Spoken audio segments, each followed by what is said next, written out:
अस्सलाम वालेकुम।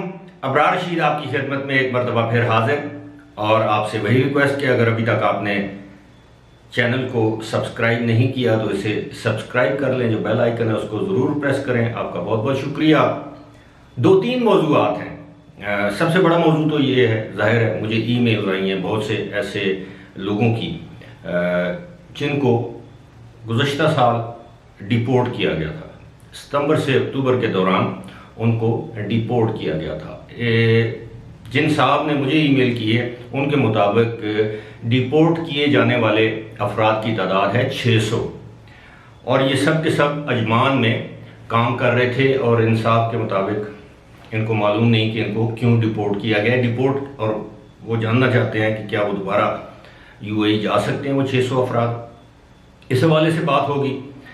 और एक और मेरा ज़ाती एक मसला तो नहीं कहना चाहिए, बहरहाल एक ज़ाती बात है वो आपसे शेयर कर दूं। वो ये है कि बहुत से लोग, जब मैं ये कहता हूँ कि मैं दुबई आ रहा हूँ या जा रहा हूँ, तो खुश होते हैं, और बहुत से लोगों को तकलीफ़ होती है। मैं ये समझने से कासर हूँ कि मेरे दुबई जाने से लोगों को तकलीफ़ क्यों होती है, या मेरे दुबई आने से लोगों को तकलीफ़ क्यों होती है, इस हवाले से भी बात करूंगा। लेकिन सबसे पहले पाकिस्तान में जो गुज़श्ता रात एक मरतबा फिर पेट्रोल बम गिराया गया है, आप यकीन कीजिए गरीब लोगों की चीखें निकल गई हैं। पेट्रोल स्टेशंस पर, जिन्हें हम पेट्रोल पंप्स कहते हैं, लोगों की लड़ाइयाँ हो रही हैं पेट्रोल पंप के मालिकान के साथ या मुलाजमीन के साथ। अब आम लोगों को यह भी मालूम नहीं कि हुकूमत ने पेट्रोल महंगा किया है, और लाइनें लगी हुई। ये हमारे वही वज़ीर आज़म हैं जो कहते थे कि पेट्रोल की कीमतें जब बढ़ती हैं तो उसका मतलब है कि वज़ीर आज़म चोर है। जी हाँ, आलमी मंडी में कीमतें जो भी हों, ज़ाहिर है इस वक्त पाकिस्तान में जो डॉलर है, डॉलर की जो कीमत है वो रुपये के मुकाबले में, $1 के मुकाबले में आपको 172 से 73 रुपये मिलते हैं मार्केट में। अब उन लोगों के लिए तो ये बड़ी ज़बरदस्त बात है जो डॉलर्स में पैसा कमाते हैं। अब कल परसों तक 42 रुपये का दरम था, आज 46.5 रुपये या 46.25 रुपये का दरम है। शायद उन लोगों के लिए भी ये अच्छी खबर हो, क्योंकि वो अपने घर जो पैसे भेजते हैं, लेकिन उनको ज़्यादा अमाउंट मिलती होगी एक्सचेंज रेट से। लेकिन मैं जो बात करना चाह रहा हूँ वो ये है, अब आप देखिए, क्या ये भी नवाज शरीफ का कसूर है? क्या ये भी जरदारी का कसूर है? मुझे पता है जो कौम यूथ वाले हैं वो तो इमरान खान या उसकी हुकूमत के बारे में कोई बात सुनना पसंद नहीं करते, चाहे उनके वालिदैन भीख मांग कर गुजारा कर रहे हों, कर्ज मांग कर अपना घर चला रहे हों। लेकिन चूंकि कौम यूथ है, उनसे कोई गिला नहीं। मुझे मालूम है वो बकवास भी करेंगे इधर कमेंट सेक्शन में, आई डोंट केयर। अब मैं आपको बताता हूं कि अब आप यकीन कीजिए, मेरे सामने मैं खैबर पख्तूनख्वा अपने सूबे की बात कर रहा हूं और अपने शहर एबटाबाद की कीमतें आपको बताऊंगा।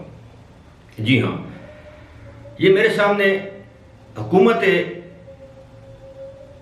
पाकिस्तान खैबर पख्तूनख्वा हुकूमत के सरकारी निर्ख हैं जो 2018 के जुलाई में जो निर्ख थे, मुख्तलिफ 46 चीज़ें हैं, लेकिन मैं सारी की सारी 46 चीज़ों का जिक्र नहीं करूंगा। 20 किलोग्राम का आटे का थैला पेशावर में 770 रुपये का था। मैं एबटाबाद की अब बात करूंगा, 775 रुपये का था।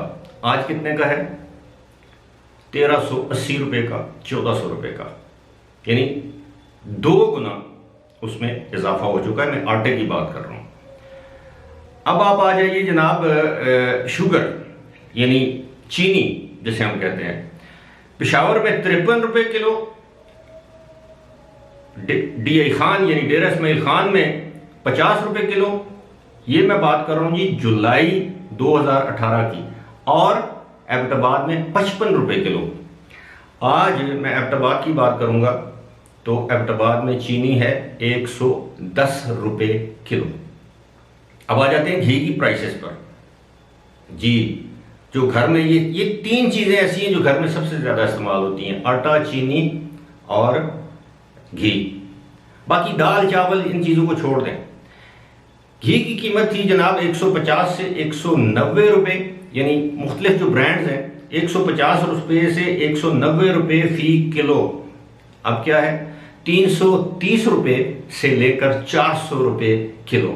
मुझे बताएं गरीब आदमी क्या करे, किधर जाए? वो सराइकी पे भी कहते हैं, हिनको में भी कहते हैं, उन कैन मज़े तब्दीली रहे। अब आपको तब्दीली पसंद आई है, अब आप ज़रूर घबराएं।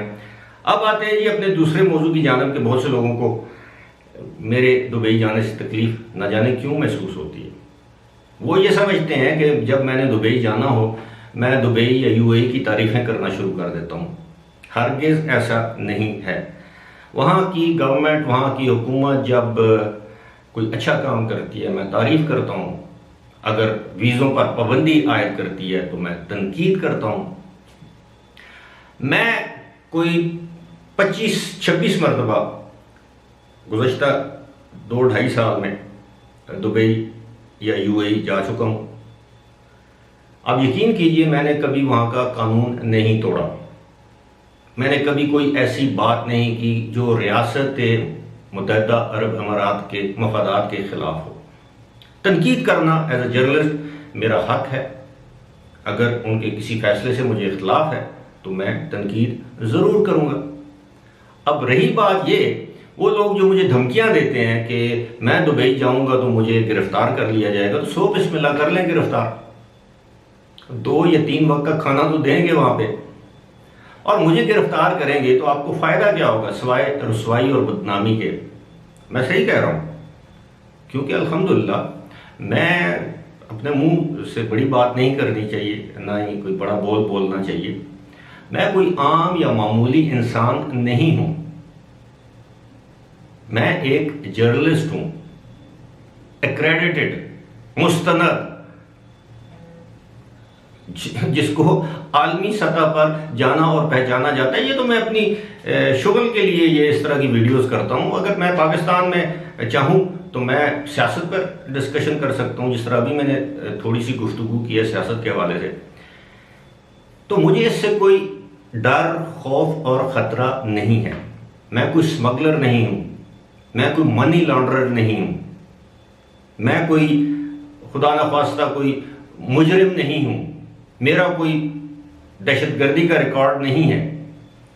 मैं अल्हम्दुलिल्लाह दुनिया के बहुत से ऐसे ममालिक में जा चुका हूँ, वहाँ पे तालीम हासिल कर चुका हूँ जहाँ जाने के लिए आज भी लोग ख्वाहिश रखते हैं, हसरत करते हैं, 50-50 लाख रुपया देने को तैयार हैं उन ममालिक के वीज़े के लिए।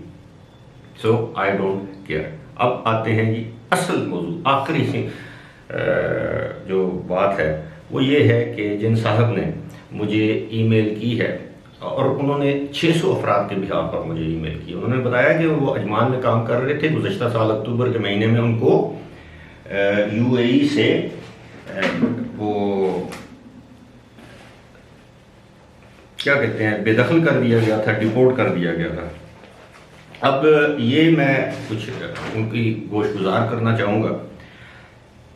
बात यह है कि उन्होंने मुझसे पूछा है जी कि उन पर आने के जिस वक्त वो डिपोर्ट किया गया तो उनके दोबारा यूएई में दाखिले के लिए 1 साल का बैन लगाया गया था, यानी 1 साल की पाबंदी आयद की गई थी।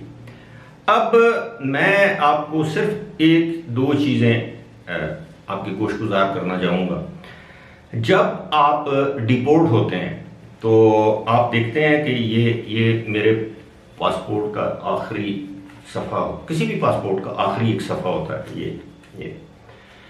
इस आखिरी सफ़े पर अगर डिपोर्टेड की स्टैंप लगी है तो फिर आप उस पासपोर्ट पर दोबारा किसी भी मुल्क, मैं उस मुल्क की बात नहीं कर रहा कि यूएई नहीं, किसी भी मुल्क में आप जाना भूल जाइए, क्योंकि ये डिपोर्टेशन जो है ये एक बहुत बदनुमा एक धब्बा या दाग है उस इंसान के पासपोर्ट पर। और आजकल के दौर में आप पासपोर्ट बदल भी देंगे, आपके पुरानी पासपोर्ट की डिटेल्स, आपकी सारी जो डिटेल्स हैं, नाम, वल्दियत, ज़ौजियत, बच्चे, पूरा फैमिली ट्री उसमें आ जाता है।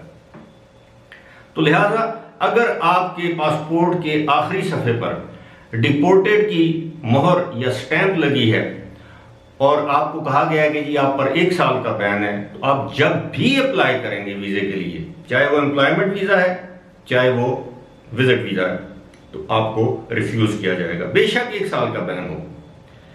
हाँ, अगर आपके पासपोर्ट के आखिरी सफे पर डिपोर्टेशन की स्टैंप नहीं लगाई गई और वैसे आप पर बैन लगाया गया, तो फिर आप 1 साल के बाद, जिस तारीख से आप वतन वापस आए हैं उसके 1 साल के बाद आप यूएई में जाने के अहल करार दिए जा सकते हैं या आपको वीजा मिल सकता है।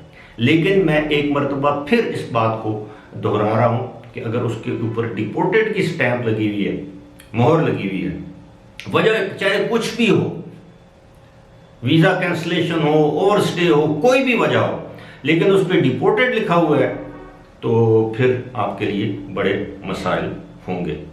उम्मीद है आपको वीडियो पसंद आई होगी। फिलहाल इसी के साथ मुझे दीजिए इजाजत। खुदा हाफिज।